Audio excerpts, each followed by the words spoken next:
Thanks for coming and hanging out in the basement with me today. Well, I got a little troubleshooting project for us, and it's on this engine right here. This is an MPC era switching locomotive, and the problem is the motor is just kind of growly and doesn't work really good in one direction, and it's just not happy. Let's take a closer look and I'll show you what I found. Let me tell you how this got started off. I read an interesting article recently by Paul Ramsky. He's the one that did the article on the E-unit, doing the reverse engineering on it. He had another article on his website, which I'll put a link in the description, of how you can fine-tune these style motors up if they're not working correctly. This one definitely wasn't. And he was talking about, you could tweak these posts left and right just a little bit to get the motor perfectly centered, and that'll help quite a bit. It's like, okay, maybe that's my problem. Well, I pulled the top plate off, I got the connections pulled out, I got the brushes out, and I looked at the armature, and sure enough, it has been striking the motor frame right in this area. That should not be doing that at all. And on closer inspection, it's actually striking it right on the bottom edge right here, and not on this edge. And I took a good look down inside there, and it's like, there's not much I can do to move that bottom pivot place. And then I put everything back together, and I looked at the side to side, and it seems pretty even. It's hard to tell visually, but one thing you might notice, which I did, see if we can get a good view here. The motor is sitting below the top piece of metal here. It should be even with that metal. So the motor is sunken down. And it's like, how the heck can I fix that? I can't put a washer on it. I could put a tiny one, but that's not going to help with the worm gear and stuff in the way. I took a look, and the original motors of these that had that kind of bushing way in the bottom used a ball bearing. So I'm going to try a ball bearing. Might be too high, but we'll see what happens, and I thought it'd make for an interesting video.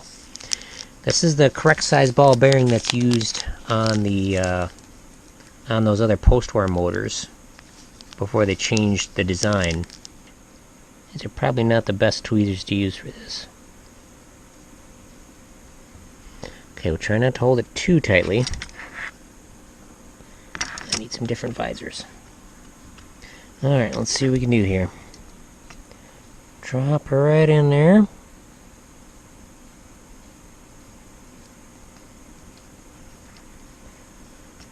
It's right on the edge.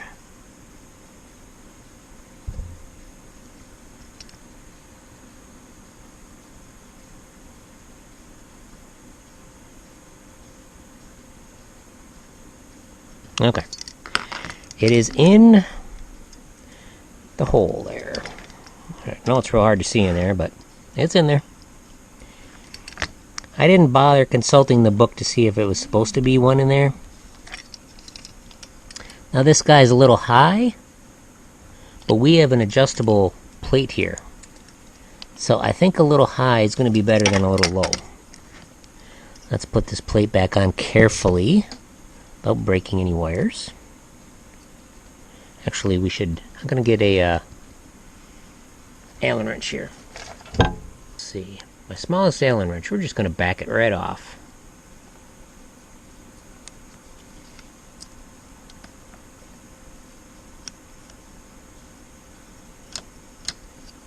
There we go. Just pulled it right out of there. Alright, these are always tricky to get back on. Of course, we've got the tightness of the field coil winding on here. Makes it tough.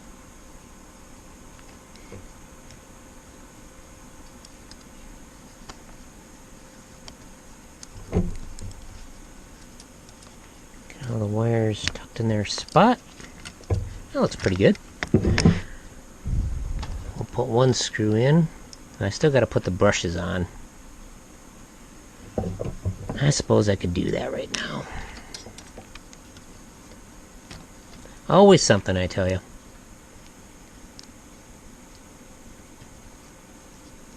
trusses fit pretty good. Let me get these in here.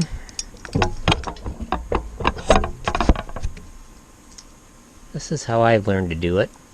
It's not how I did the first one, but you can also bend the pieces of metal that lock the springs in place. Bend them out of the way.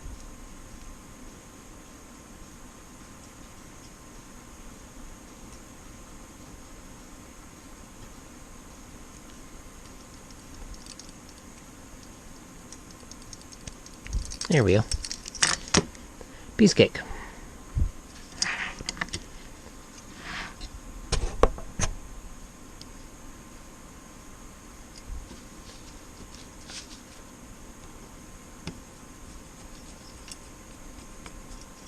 Now for this one, it's very important to install the screw with the washer, the plastic insulating washer, because you want this piece, this metal piece, to be isolated. Because we have a 2-position reverse unit, this needs to be isolated.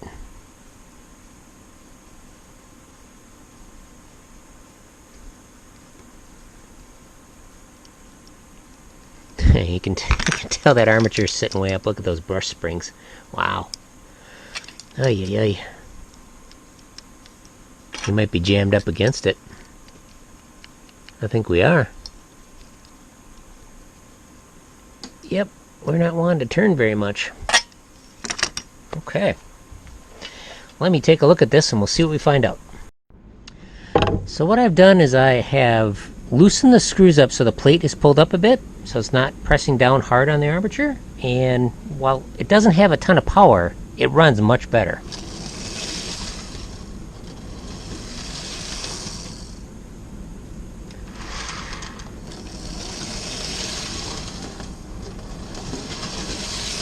Definitely not binding anymore.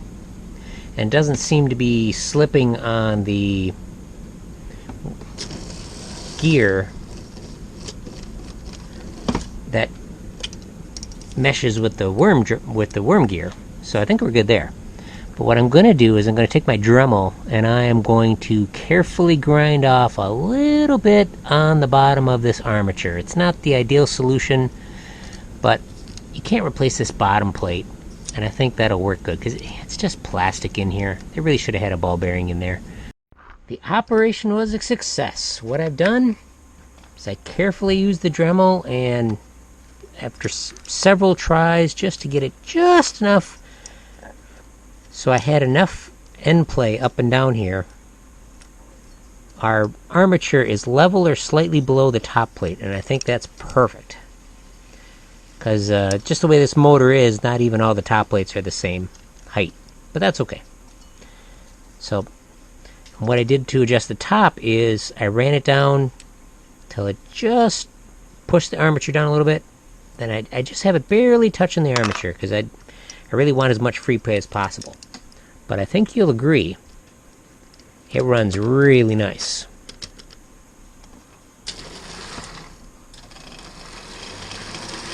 It would not do that before.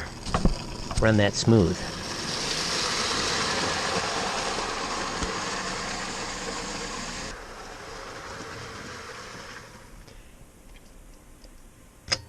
I am very happy with how that runs now. Let's put the shell back on. Interesting. Alright, I was going to say that seemed a little odd. Alright, there we go. Get all these wires tucked back in here.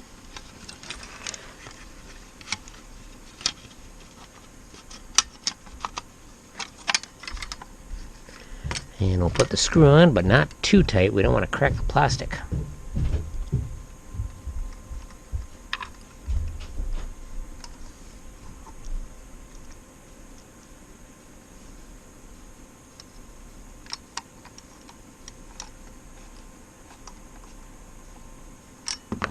There we go. Let's run it like a switcher.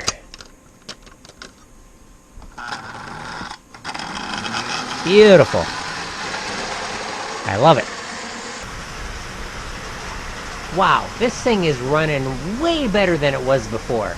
Like I said, in one direction is like super growly. Well, now we know why.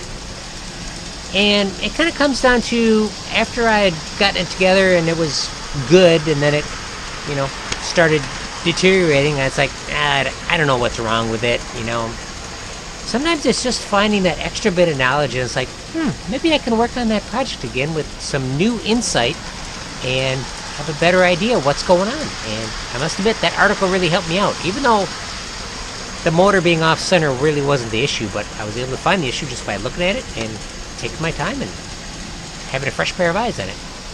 Hope you liked the video, and please feel free to check out the rest of the videos in the back catalog. A lot of cool stuff there.